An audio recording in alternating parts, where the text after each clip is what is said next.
네, 고맙습니다. 개방형 혁신 국가를 주제로 해서 잠깐 말씀을 드리겠습니다. 얼마 전에 대통령님 모시고 공정경제 발표대회를 가졌는데 그때 한 4분에 걸쳐서 발표한 내용을 조금 시간을 갖고 여유를 가지고 말씀을 드리겠습니다. 제가 장관이 되기 전에는 개방의 혁신에 대해서 듣고는 있었지만 이렇게 중요한 건지는 잘 몰랐습니다. 그런데 많은 분들이 우리가 가야 할 길이 여기 있지 않느냐고 얘기를 하셔서 저희 중소벤처기업부의 핵심 주제로 지금 저희가 생각하고 있습니다. 요즘은 우리 남자 화장실에 많이 보이는 파리죠. 이게 네덜란드 공항에서 처음 시작이 됐습니다. 이 파리 한 마리가 전 세계의 화장실을 깨끗하게 바꿨습니다. 남자들은 그런 속성이 좀 있는 모양이죠. 근데 하여튼 바꿨습니다. 네. 너찌라고 하는 책에서 알려진 것인데요. 그래서 공공정책에서 우리 너찌는 부드러운 설득법으로 알려져 있습니다. 저희 중소벤처기업부 그리고 문재인 정부는 바로 공공정책을 할 때 이렇게 너찌 방식으로 하는 것을 기본으로 저희는 생각을 하고 있습니다. 세계는 지금 생태계 경쟁 중입니다. 제가 장관이 되고 나서 우리의 부족한 점이 어디에 있는가를 보게 되었는데요. 이 그림에 답이 있었습니다. 여러분이 지금 보시는 바와 같이 구글이라든가 아마존, 텐센트, 페이스북 대개 90년대에서 2000년대 이때 만들어진 회사들입니다. 이 회사들은 지금 시가총액이 수백조 원에 달합니다. 우리 기업 중에서는 네이버가 거의 유일하다시피 하는데요. 네이버의 시가총액은 이들 기업에 비해서 10분의 1 정도밖에 되지 않습니다. 지난 20년간 우리나라에서는 이와 같은 새로운 기업이 거의 등장하지 않았습니다. 이것이 우리 대한민국의 문제라고 저희는 생각합니다. 구글의 경우에 어마어마하게 기업들을 사들였습니다. 여러분이 잘 아시는 안드로이드도 원래는 구글 회사가 아니었죠. 일설에는 삼성전자에게 먼저 오퍼를 했는데 삼성전자가 거부했다는 얘기도 있습니다. 여러분이 잘 아시는 알파고로 유명한 우리 딥마인드 이것도 역시 구글이 사들인 회사입니다. 세계 인공지능 시장을 지금 좌지우지하고 있습니다. 무려 200개 이상의 회사를 구글은 사들였습니다. 그런데 한국 기업들은 지금 그렇게 하고 있지 않습니다. 기업을 사들일 때도 우리 국내 기업을 사들이는 것이 아니라 해외에 가서 기업을 사들입니다. 뭔가 문제가 있습니다. 저는 한국의 대기업은 메마린 사막에 있는 오아시스 체제와 같다고 생각합니다. 그 대기업 체제에 편승한 기업들은 번성하지만 거기에 들어가지 못한 우리 중소기업들은 피어보지도 못하고 시드는 떡잎과도 같다고 생각을 합니다. 저희 중소벤처기업부가 지원을 많이 하더라도 성장하기가 굉장히 어려운 환경이라고 하는 것을 저희가 깨닫게 되었습니다. 저희가 납품단가 부당 인하나 기술 탈취에 대해서는 반드시 근절하겠다고 했습니다. 이건 잘못된 문화입니다.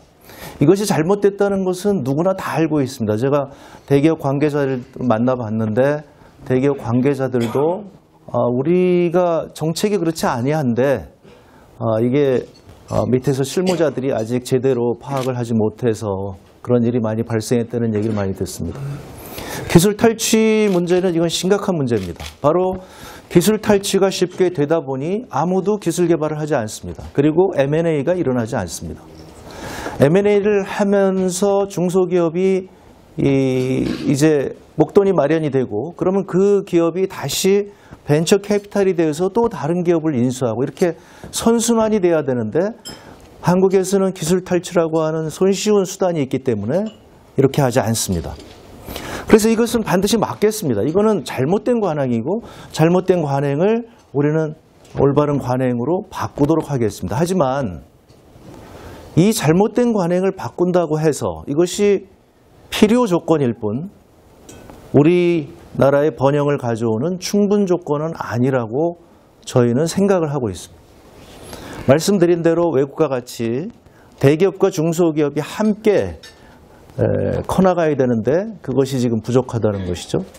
다행히 최근 우리 대기업들도 바뀌기 시작했습니다. 제가 장관이 되고 저도 잘 몰랐는데 우리 대기업들도 지금 적극적으로 우리 창업기업들을 돕기 위해서 나서고 있습니다. 여기 LG 사이언스파크라든가 SK텔레콤 상생혁신센터, 한화, 드림플러스를 여기 보여드렸습니다만은 현대자동차에서도 제로원이라고 하는 지금 공간을 마련하고 있고요. 그래서 대기업들이 이와 같은 창업 공간들을 마련해서 우리 창업자들을 지원하고 있습니다. 이 루미르라고 하는 그 기업은 그 폐식용유를 이용해서 전기를 만드는 벤처기업입니다. 그런데 이 기업이 GS 글로벌의 도움을 받아서 지금 인도네시아에 성공적으로 진출을 하고 있습니다. 우리 대기업들이 이렇게 자발적으로 벤처기업들을 도와서 세계시장을 공략하고 있습니다. 최근에는 우리 대기업들이 전통시장까지 돕고 있습니다. 그래서 몰락해가는 전통시장에 이마트가 들어가서 상생을 하고 있는 거죠. 그러니까 이마트도 좋고 그리고 우리 전통시장도 이제 유동인구가 늘어나서 장사가 잘 되는 이런 상생의 이 장들이 지금 마련되고 있습니다. 저희 중소벤처기업부가 전통시장을 굉장히 많이 지원하는데요. 이게 창피한 얘기입니다만 효과가 크지 않습니다. 그런데 효과가 있는 곳을 찾아봤더니 대기업이 지원하는 데서 효과가 있었습니다. 대표적인 곳이 광주 송정역 앞에 있는 송정시장입니다. 1913 송정시장이라고 현대카드가 지원을 해서 새롭게 마케팅 기법을 동원했더니 굉장히 성과를 내고 있습니다. 이런 방식으로 우리 대기업들도 지금 적극적으로 나서고 있습니다. 이 길이 쉽지만은 않습니다. 정부의 역할은 아까도 말씀드렸다시피 이 어려운 길을 쉽고 경쾌하게 갈 수 있도록 계단에 그려놓은 피아노 건반처럼 그리고 피아노 건반 소리가 나게 해서 쉽게 가게 하는 것처럼 정부의 역할은 바로 이 어려운 길을 쉽게 가도록 조그만 피아노 건반을 놔드리는 것이라고 저희는 생각을 합니다.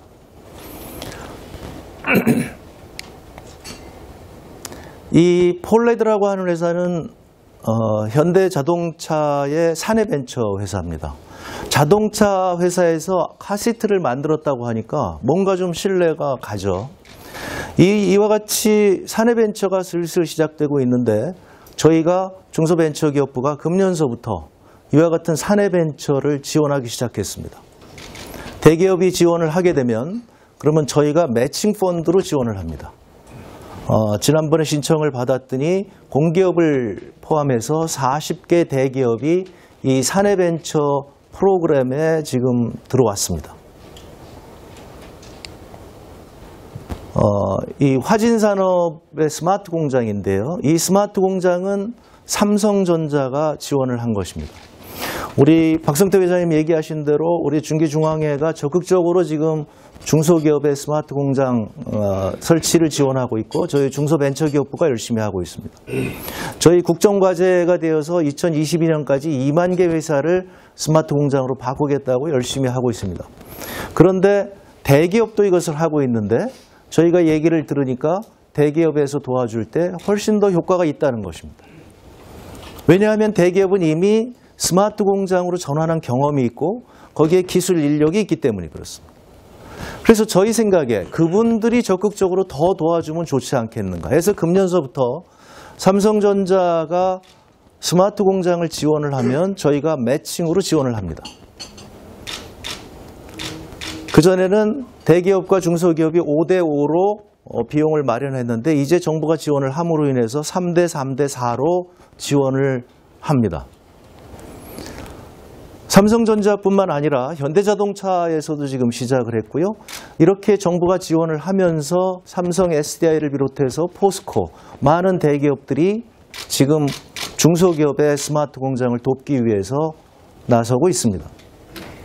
저희 입장에서는 저로서는 그렇게 대기업을 지원한다는 것이 상당한 부담이 있었지만 바로 아까 말씀드린 대로 중소기업의 스마트 공장을 추진하는 데 있어서 우리 대기업의 고급 인력이 도와주는 것보다 더 좋은 일은 없겠다고, 저는 더 효과적인 방법은 없겠다고 생각을 했고 저희가 지원하기 시작해서 효과를 보고 있는, 어떻게 보면 제가 자랑할 수 있는 하나의 사업이라고 생각을 합니다. 이렇게 대기업과 정부가 힘을 합쳐서, 저는 그렇게 얘기합니다.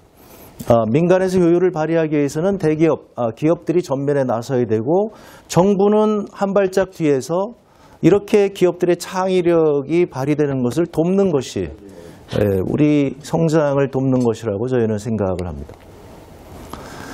이 제1전기공업은 룸미러에 미터기를 달았습니다. 여러분도 경험이 있다시피 택시 타고 나서 뭔가 불안해서 이렇게 자꾸 미터기 쳐다보게 되는데, 룸미러에 미터기를 다니까 편안하게 해서 지금 일부 택시에 저는 못 봤습니다만은 장착되어 있다고 하는데요. 그래서 택시 업계로부터 상당한 호평을 받고 있습니다. 이 미터기가 달린 룸미러는 르노, 삼성과 정부가 합동으로 R&D를 지원한 민간 합동 R&D 지원의 결과입니다. 이것이 예전에 있었는데, 이런 정책들이 아마 정부가 이런 거 좋은 거다 하자 그러니까 대기업들이 대거했다가 정부가 그 다음에 관심을 안 가지니까 아마 서서히 지금 최근에 관심을 안 가졌었는데요. 금년에 저희는 이것이 바로 저희가 생각할 때 굉장히 중요한 사업이라고 생각을 해서 지금 다시 적극적으로 지원을 하고 있습니다. 저희는 아까 말씀드렸다시피 한 걸음 뒤로 물러나서 민간이 적극적으로 나서서 중소기업을 돕는 것을 지금 지원을 한다고 했습니다. 지금 금융권에서 그리고 민간에서 이렇게 창업 벤처기업에 투자하는 상생형 펀드를 만들고 있습니다. 저희 모태펀드는 한 발짝 뒤로 물러서고요. 그 민간이 제안하는 그런 방식으로 투자하는 것이 저희는 효과적이라고 생각합니다. 저희 모태는 지금 바로 그런 방식으로 지금 투자 방식을 바꾸고 있습니다. 정부는 한 발짝 뒤로 물러나되 그리고 적극적으로 지원한다.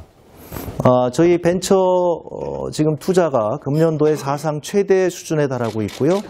상당한 성과를 내고 있습니다만 저희는 이와 같은 민간 주도 방식의 투자 방식이 우리나라 벤처 투자를 더 활성화시킬 것이라고 생각을 합니다.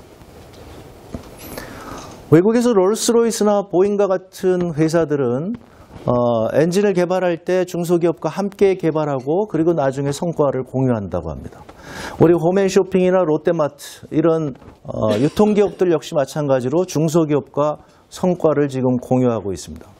SK하이닉스나 포스코 같은 기업들은 연말에 함께 그 목표를 달성하기 위해 노력한 그 협력 회사들에게 성과금을, 보상금을 지불하고 있습니다. 저희는 이와 같은 것이 굉장히 바람직한 대중소기업 상생의 사례라고 생각을 합니다. 이것을 지원하기 위해서 저희는 지금 협력이익 공유제를 법제화하고 있습니다. 불행하게도 저희가 협력이익 공유제는 바로 이와 같은 기업들을 지원하기 위한, 그리고 세제 혜택을 주기 위한 그와 같은 정책임에도 불구하고 굉장히 많은 오해를 사고 있습니다. 마치 정부가 이익을 공유하는 것을 강요한다고 얘기를 하고 있는데, 제가 단언컨대 잘못된 정보입니다. 저희는 그렇게 하지 않습니다. 저희는 잘하고 있는, 상생하고 있는 대기업을 지원하고 있는 제도를 만드는 것이라고 하는 것을 다시 한번 말씀드리겠습니다. 이와 같은 정책이 저희는 우리나라의 개방형 혁신을 향한 한 걸음 한 걸음 진행돼가는 과정이라고 생각합니다. 그런데 아직도 갈 길은 멀다고 생각합니다. 얼마 전에 저희 부산에서 스타트업 페스티벌을 가졌습니다. 굉장히 많은 청년 창업자들이 몰려서 큰 대회를 가졌는데요. 저희는 아직도 부족하다고 생각합니다. 이제 시작이라고 생각을 합니다. 저희 생각에는 이 행사는 적극적으로 저희가 지원을 해서 10년쯤 뒤에는 대한민국이 세계 스타트업들이 모이는 그런 장소가 되기를 기대를 하고 있습니다. 이제 저희가 열심히 시작하려고 하는 그런 행사입니다. 우리가 부족한 것은 바로 이와 같은 독일의 프라운호퍼 연구소들을 제가 장관이 되자 많은 분들이 얘기를 하셨습니다. 우리 R&D는 왜 이런 방식으로 되지 않느냐? 맞습니다. 이렇게 가야 된다고 저희는 생각합니다. 우리나라 R&D에 굉장히 많은 돈이 투여되고 있지만 성과는 별로 나고 있지 않습니다. 우리는 이런 방식으로 가기를 지금 생각을 하고 있고요. 이렇게 가기 위해서 가장 중요한 것은 우리나라에서 네트워킹이 너무 부족하다는 것입니다. 우리는 R&D를 지원하기 위해서 돈만 지원했지 실제로 우리 대학과 그다음에 연구기관과 대기업과 중소기업 그리고 정부의 관련자들이 모여서 기술 교류를 하는 이런 장들은 대단히 부족하다고 하는 것이 저희 생각입니다. 저희 내년에는 저희 중소벤처기업부는 바로 이와 같은 소프트웨어, 즉 프라운호퍼와 같은 이런 기술 교류가 우리나라 전역에서 일어날 수 있도록 그렇게 지금 하려고 합니다. 우리 중소기업이 필요한 기술이 있다고 한다면 그 사람이 원하는 기술을 가진 학자나 대기업을 만나게 해줄 수 있는 그런 네트워킹이 저희는 대대적으로 필요하다고 생각을 합니다. 많은 분들이 저보고 중간촌을 다녀와야 된다고 얘기를 하셔서 제가 중간촌을 다녀왔습니다. 여기는 터스 파크라고 해서 칭화 유니버시티 사이언스 파크입니다. 제가 중간촌을 가서 봤는데 우리나라처럼 건물이 이렇게 많이 올라와 있습니다. 그런데 중간촌은 열려 있었습니다. 건물과 건물이 통해져 있었습니다. 그런데 우리나라 이 구글 같은 경우도 보더라도 구글은 이런 식으로 현대적으로 태양열 패널이 달려있는 이런 에너지를 세이빙하는 그런 건물들이고 그리고 건물과 건물들이 다 연결이 되어 있었습니다. 그리고 구글의 실내 사무실 환경은 이와 같이 거의 놀이터나 카페와 같습니다. 그런데 우리의 판교 테크노밸리는 제가 가보고 나서 중간촌이나 실리콘밸리를 보고 이거를 만들었다고 하는데 제가 생각할 때 완전히 달랐습니다. 건물과 건물은 폐쇄적으로 더 이상 소통을 할 수가 없습니다. 길로 다 막혀 있습니다. 차도로 다 막혀 있습니다. 저는 아까 말씀드렸다시피 소프트웨어에 우리가 네트워킹이 더 많이 필요하고 그 네트워킹을 해줄 수 있는 하드웨어가 필요하다고 생각합니다. 소통의 공간이 필요하다고 생각합니다. 새로운 시대를 위해서 우리는 한 걸음 더 나아가야 한다고 생각을 합니다. 우리나라에 많은 창업보육센터들이 있는데 바로 이와 같이 폐쇄적인 모형들입니다. 세계의 창업보육센터는 이런 모습과는 완전히 다릅니다. 그래서 저희가 스타트업 파크를 지금 제안을 하고 있습니다. 그 스타트업 파크는 지금까지 우리나라에 있던 폐쇄적인 공간이 아니라 새롭게 열린 공간을 저희는 제안을 합니다. 차도로 막혀 있는 것이 아니라 서로 건물과 건물이 소통할 수 있는 것을 얘기하고 있고요. 지금 저희가 판교 테크노밸리, 제2밸리에서 지금 이미 건물이 많이 올라가서 고치기가 굉장히 어렵지만 그래도 흉내라도 내보자고 지금 노력하고 있습니다. 그런 모델들이 하나씩 둘씩 들어서게 될 것입니다. 우리도 이제 열린 공간으로 나가서 아까 말씀드린 대로 그 개방형 혁신을 위한 그 길을 가야 된다고 생각을 합니다. 제가 중간촌에 가서 칭화대학의 관계자한테 브리핑을 받았을 때 제일 제가 충격을 받은 것은 이겁니다. 터스팍은 전 세계에 사무실을 내기 시작했습니다. 케임브리지에 냈고 그 다음에 미국의 미시간 등등 해서 지금 공간을 만들어가고 있습니다. 저희도 이런 게 필요하다고 생각을 합니다. 이제 세계 경영의 시간입니다. 우리는 아직까지 70년대 사고방식에 머물러 있는 부분들이 꽤 많다고 생각을 합니다. 이제 이와 같은 우리의 경쟁자들이 어떤 세계 경영을 위해서 무엇을 하고 있는지를 보면 그것을 빨리 쫓아가는 것이 저희는 필요합니다. 이것을 위해서 저희는 코리아 스타트업 센터를 전 세계에 만들 것을 지금 제안하고 있습니다. 그 코리아 스타트업 센터에서는 한국의 스타트업들뿐만 아니라 현지인들의 스타트업이 들어와서 우리가 제공을 하는 거죠. 그러면 자연스럽게 그 나라 젊은이들과 우리 젊은이들이 소통하고 교류할 수 있는 공간이 만들어질 것이라고 생각을 합니다. 저희 생각에는 지금 인도라든가 이런 곳이 제일 우선적인 후보지라고 생각을 하고 있습니다. 우리는 바로 이와 같은 거대 기업들이 한국의 성장을 이끌어왔다고 생각을 합니다. 1세대 우리 대기업들인데요. 이 대기업들은 불과 지금으로 보면 70년대에 대거 커진 기업들이죠. 그 당시 이들 기업들은 세계 최고의 혁신 기업들이라고 저는 생각을 합니다. 그야말로 무에서 이 세계 최고의 기업으로 되었습니다.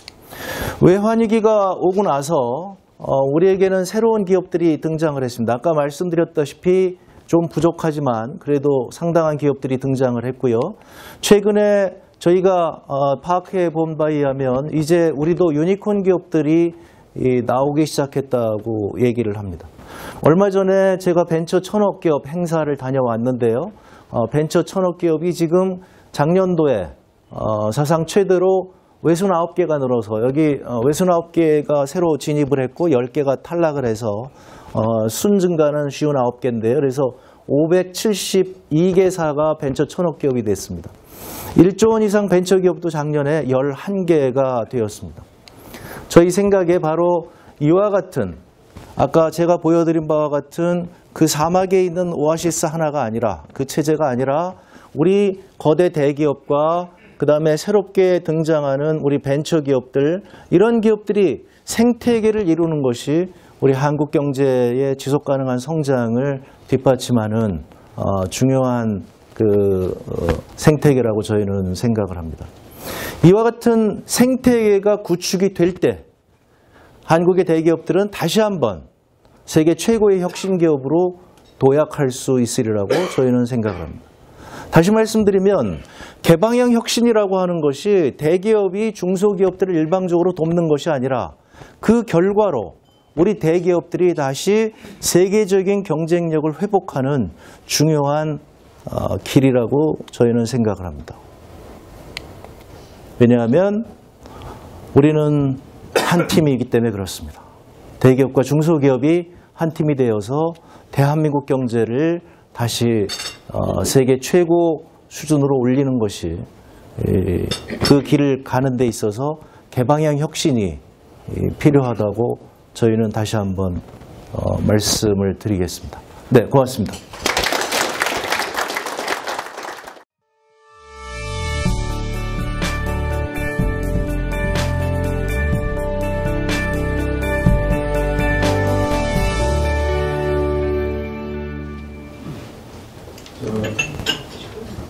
주식회사 웰텍 이종우 대표입니다. 일찍 이렇게 나와주셔가지고 좋은 말씀 잘 들었고요.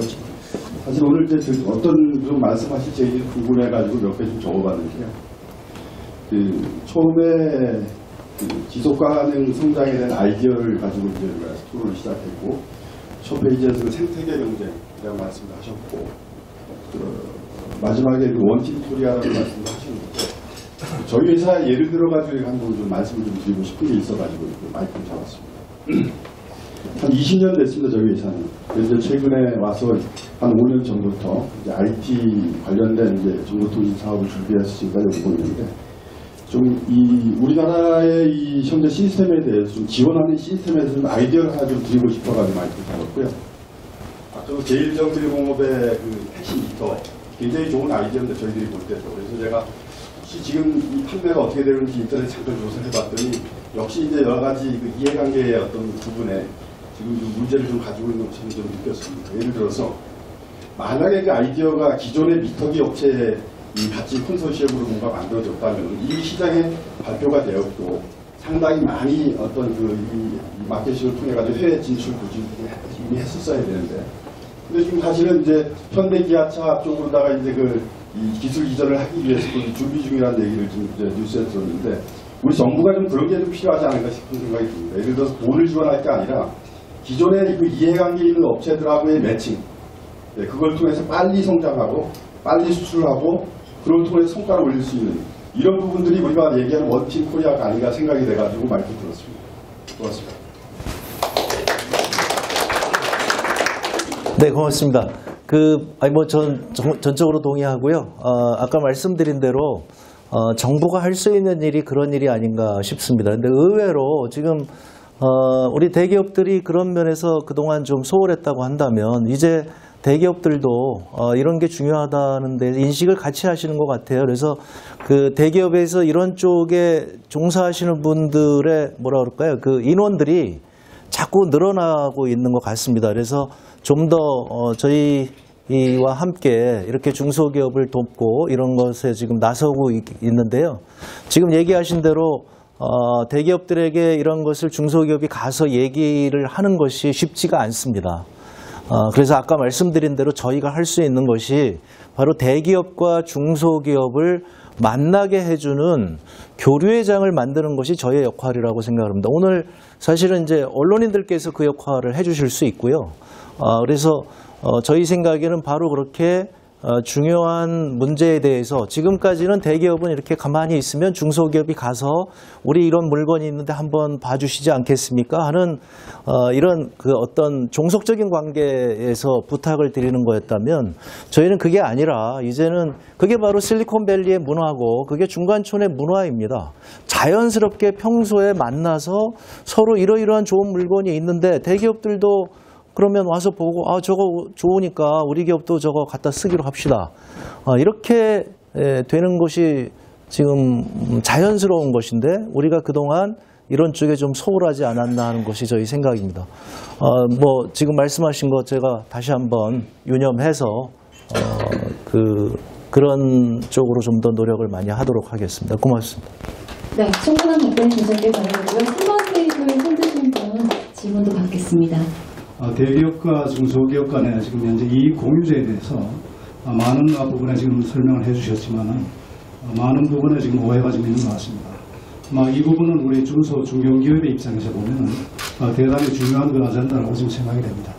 그래서 정부 입장에서 좀 더 국민들에게 이러한 이익 공유제에 대해서 이것이 공산주의식으로 사회주의식으로 이익을 갖다 그냥 강제로 지금 좋다라는 그런 제도가 아니고 상생협력, 원팀 코리아를 위한 그러한 정말 적절한 그런 제도라는 점을 좀 널리 좀 홍보를 좀 해서 저희들 중소중견기업들도 그 저기에서 서로 호혜의 원칙에 따라 좀 발전할 수 있는 그런 기틀을 좀 마련해 주시기 바랍니다.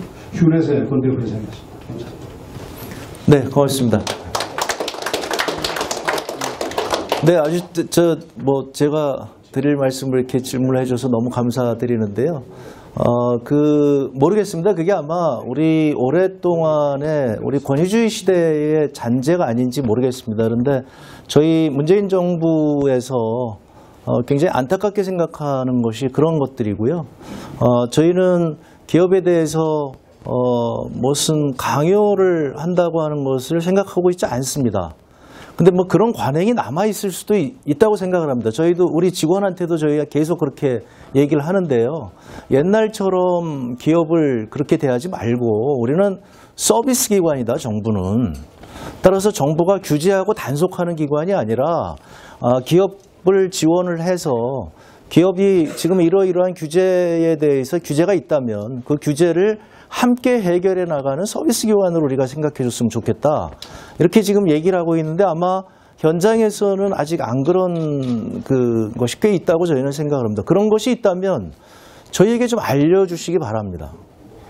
저희는 강요하지 않습니다. 그런데 최근에 와서 이제 모르겠습니다. 그러니까 이제 저희 생각에는 기업들도 느끼고 있다고 생각을 합니다. 왜냐하면 우리 중소기업들 경쟁력이 떨어지다 보니 그러니까 이제 부품 경쟁력이 떨어지니까 우리 대기업들의 경쟁력도 떨어지는 거거든요.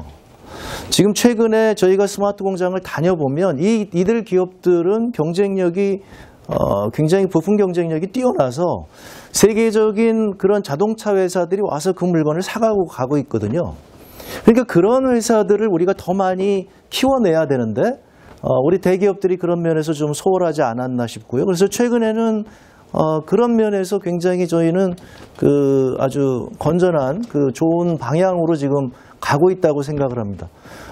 현대차에서 지난번에 2차, 3차 기업들을 지원하기 위한 펀드를 내놓은 적이 있거든요. 저희하고 MOU를 체결을 했었는데 그런 것들이 저희는 굉장히 바람직한 현상이라고 생각을 하고요. 그것이 현대차에게도 도움이 된다고 생각을 합니다.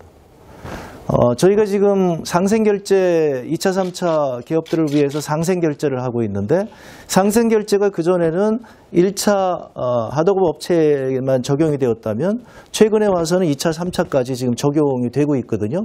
그런 업체들이 지금 크게 늘어나고 있습니다. 그러니까 이런 분위기 전체가 이게 저는 대기업들을 위한 것이라고 저는 생각을 합니다. 그래서 아까 말씀드린 대로 이렇게 함께 우리가 힘을 합칠 때 우리 대기업들의 경쟁력이 더 높아지고 그것이 우리 중소기업들에게도 또 혜택이 돌아오는 이런 선순환이 돼야 된다는 것인데요. 그런데 이번에 이제 협력이익 공유제를 저희가 내놓으면서 저희가 놀랬습니다. 저희는 그런 의도가 전혀 없는데 이게 왜 이런 걸 또 강요를 하느냐고 자꾸 얘기를 하셔서 아니 저희는 강요하지 않는데요. 그래. 어떤 분들이 그게 또 강요라고 또 얘기하시더라고요. 그래서 그러면 정부 입장에서는 굉장히 난감한 거죠. 그러면 어떻게 해야 되겠습니까? 저희 입장에서는 그 기업들이 중소기업을 돕는 이런 좋은 그 지원 정책에 대해서 정부가 적극적으로 지원을 하고 싶은데 그 지원을 해드리려면 세제 혜택을 드려야 되고 세제 혜택을 드리려면 법이 만들어져야 되거든요. 그래서 세제 혜택을 드리기 위해서 법을 만드는 건데 그래서 저는 그렇게 설명을 합니다. 우리가 기부금을 내는 것은 굉장히 사회적으로 바람직한 거 아니겠느냐. 그러면 많은 분들이 기부금 내게 하기 위해서 우리는 세제 혜택을 주는 것이고 그 세제 혜택을 주기 위해서는 기부금에 대해서 세제 혜택을 준다는 법제화가 필요하다. 협력이익 공유제도 바로 그것이다. 그렇게 중소기업을 지원하는 대기업에게 지원하기 위해서 세제 혜택을 주기 위한 법제화인데 그걸 가지고 이제 강요를 한다고 그래서 저희가 굉장히 놀랬고 저희가 생각하는 것과 그동안에 우리나라에서 이 관행이 지금 어떤 갈등을 빚고 있다는 생각을 가졌습니다. 그런데 저희 생각에는 그게 가야 되는 방향이라고 생각을 하고요. 이번에 그 기회를 주셨으니까 말씀을 드리면 저희가 생각하는 것은 저희가 부족해서 안 될지 모르지만 저희는 너치 방식으로 가야 되는 것이 정부가 해야 될 일이라고 생각을 하고요. 정부는 뒤에서 한 걸음 뒤로 물러나서 지원하는 것이 문재인 정부의 기본 정책이라는 것을 다시 한번 말씀드리겠습니다. 네, 고맙습니다. 네, 상담 답변 드리도록 하겠습니다. 또 질문 있으신 분 계신가요? 네. 네, 이렇게 좋은 자리 초대해 주시고 질의할 수 있는 기회를 주셔서 대단히 감사합니다. 저는 그 섬유 업계에서만 33년째 일을 하고 있습니다. 저희가 과거에 섬유 아주 강국이었었는데 이 여타의 문제로 경쟁력을 잃고 상당히 좀 위축되어 있는 사실입니다. 수도권에만 공제 공장이 6,000개가 있습니다. 근데 다 숨어 있습니다. 공장의 규모가 다 작아졌기 때문에 이 공장 하나하나는 경쟁력이 없지만 어느 브랜드와 묶게 되면 상당히 시너지가 있다고 봅니다. 저는 일본, 영국, 프랑스, 이태리 다 다녀보면서 저희보다 선진국들이 이런 인프라를 활용해서 굉장히 부가가치가 있는 고급 제품을 만들어서 해외를 수출하고 크게 성장하는 걸 직접 보고 있습니다. 저희 나라는 이런 부분이 매우 약해서 지난주에도 사실 저희 대기업이 저희 회사를 방문했었습니다.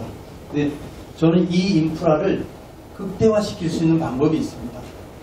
우리가 어차피 일자리를 창출한다는 것은 수익이 나와야 일자리 창출이 되는 거거든요. 지금 다 가난한 공장들을 한데 묶어서 브랜드화 엮어서 해외로 수출할 수 있는 이러한 길을 좀 모색할 수 있도록 각별한 좀 관심을 좀 가져주셨으면 감사하겠습니다.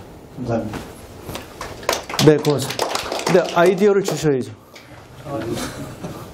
제가 이 아이디어를 지금 다 드리면 시간이 많이 걸리니까요. 제가 따로 아이디어를 드리도록 하겠습니다. 네, 알겠습니다. 나중에 얘기를 해주시고요. 지금 말씀하신 게 저희 지금 고민 지점 중에 하나인데요. 저희가 내년도에 저희가 중점적으로 하려고 하는 게 소상공인 복합지원센터입니다. 그래서 저희가 지금 생각하는 것은 지금 말씀하시는 대로 그렇게 수없이 많은 우리 봉제업체들이 있는데 이제 봉제업체까지는 제가 아직 생각을 못해서 거기 고민 지점이고요. 그러니까 저는 아이디어를 주시기 바랍니다. 제가 이제 수제화 성수동에 가면 수제화 장인들이 이렇게 있는데요. 그 수제화 장인들을 지원하기 위한 복합지원센터가 필요하다는 생각을 했습니다. 그래서 거기서는 요즘 ICT 기술을 이용을 해서 우리가 발을 누구든지 가면 스캐너를 하는 게 지금 어렵지 않거든요. 그럼 발을 스캐너해서 우리나라 사람들 모든 사람들이 다 자기 이 스캐너를 하나씩 갖고 있게 하는 겁니다. 그러면은 거기 성수동에 가서 스캐너를 뜨고 그럼 스캐너 뜬 다음에 2층 3층에 가면은 성수동의 수제화 장인들이 만든 구두 표본들이 있겠죠. 그러면 올라가서 내가 이 구두가 마음에 든다 그러면 그 스캐너 띈 것을 그 장인한테 보내주고 그럼 그 장인이 그 스캐너 가지고 구두를 만들어서 그러면 이제 배송해서 보내주는 이런 방식이 되면 저희가 유커들이 와서 거기다 와가지고 발 스캐너 해가지고 그리고 한국의 뛰어난 장인들이 만든 수제화를 싼 값에 하나씩 사갖고 본국으로 돌아갈 수 있을 거다 이런 지금 생각을 하고 있습니다. 이상적인 건데요. 저희가 이런 것을 지금 필요하지 않은가 해서 저희가 지금 제안을 드리고 있고요. 오늘 우리 김영진 차관님 앞에서 이렇게 얘기를 하게 돼서 좋은데 왜냐하면 우리 기재부하고도 이런 얘기를 할 기회가 많지 않거든요. 그래서 이런 것들을 이제 저희가 예산을 요청을 하고 이러는데 이런 것들을 우리가 이 공감대를 형성하는데 상당한 시간들이 걸립니다. 그래서 민간에서 이런 쪽에 지금 아이디어를 주신다 그랬으니까 아이디어를 주시게 되면 저희 생각에 봉제가 그럴 가능성이 있을 것 같고요. 얼마 전에 요즘 이제 얼마 전에 제가 간 스타트업 중에 하나는 이렇게 사진기로 자기 몸을 찍으면 이 몸의 치수가 봉제 치수가 나오는 거죠. 봉제 치수가 딱 나오면 그걸 그냥 가지고 맞춤옷을 만들 수 있는 그런 기술들이 지금 있습니다. 그래서 그 기술과 우리가 가지고 있는 뛰어난 봉제 기술과 이것을 잘 연결을 해서 우리 마케팅과 함께 하게 되면 저희는 하나의 성공 모델이 나오지 않을까 지금 그런 구상을 하고 있습니다. 말씀하신 게 혹시 나중에 저희한테 또 그런 좋은 아이디어를 주시면 구체화 시키도록 하겠습니다. 그것을 저희가 지금 진행을 지금 하고 있다는 말씀을 드립니다. 네, 고맙습니다.